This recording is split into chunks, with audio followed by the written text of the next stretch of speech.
Eric, back to you here in the studio. Israel has said Hamas is ISIS, ISIS is Hamas. It worked well for a while, but it got lost on the way. What happened? It shouldn't get lost, because what we really need to remember is we're talking about radical Islamism, and whether it's of the Shiite variety from Tehran or the Sunni variety of Al-Qaeda or ISIS or Hamas, it's still there. In making the comparison, it was easy for Americans who are a TikTok generation to make that comparison, even if they can remember ISIS just a few years ago. But I just wanted to touch one of the things that your last speaker spoke about was about the chemical weapons. If Hamas had the ability to have chemical weapons, any weapons of mass destruction, they would use them.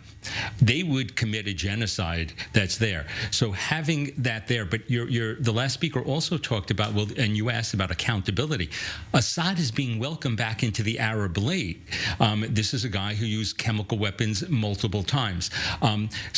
We're projecting our American, Israeli, Western sensibilities on peoples who think very differently. Certainly the axis of resistance is different.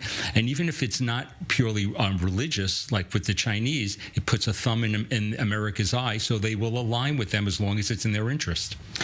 And let me ask again what I asked before one of our guests.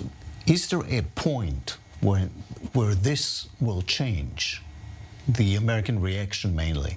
Americans always wait to the last minute until, a Pearl Harbor, a 9/11.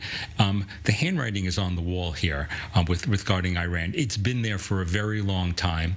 Iran is still, despite how it projects power brilliantly for the size of its army, is vulnerable. America, maybe under a different president, maybe the Democratic administration may change. It still has to go back to fundamentals. It does not enforce its sanctions against Iran. It does not impose secondary sanctions, those who break the sanctions. It doesn't, as one of the other speakers talked about, attack Iranian assets on Iranian territory. And you said they should. Thank you very much, okay. Eric. You're welcome. To finish here. Stay tuned for more news with Benita Levine here on i24 News. Have a good night from Tel Aviv.